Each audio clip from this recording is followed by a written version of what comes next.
What's up, Metal Brethren? It's Scatanic One coming at you again live from the dungeon with another Vault review. Now, before I really get into the album that I'm going to be reviewing in this video, I really want to talk about the band here first, and the band is Mercyful Fate. This band is part of the first wave of black metal. Definitely one of those bands that really coined the style for what all black metal, definitely set the bar for what black metal should be. But then again, at the same time, King Diamond is one of those love him or hate him vocalists. There's no easy way of getting around that. Um, for one person, King Diamond is a genius. Myself personally, I think King is a fucking amazing vocalist. He does come off as kind of cheesy and campy, especially with the high pitched stuff. But you know what? For the time period, especially that King Diamond was really alive and functioning as far as having a really good career. He's not dead, but anyway, that's kind of a bad thing to say, sorry. But anyway, I think that King Diamond is definitely one of those really influential vocalists. I mean, he's got a signature style all his own. Some people will, kind of hate King Diamond, and I can see why, because I mean, the highs that he does are just insane. They really are. And enough about King Diamond. Let's go ahead and get into the album here. And that is 1983's Melissa, the debut album by Mercyful Fate. Now, honestly, I think this is a cornerstone in black metal. A lot of people would say, Burzum's Panzerfaust or Mayhem's De Mistris Dom Satanis. I think this is probably one of the kind of the benchmarks for what black metal should be. But that's my opinion.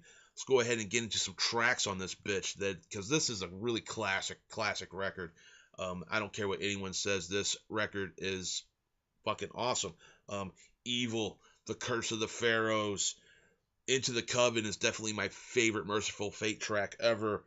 Black Funeral, Satan's Fall. I mean, this record here was very dark for the time period, 1983, and this just, it's like 7 tracks cut straight from the devil's ass or something, man.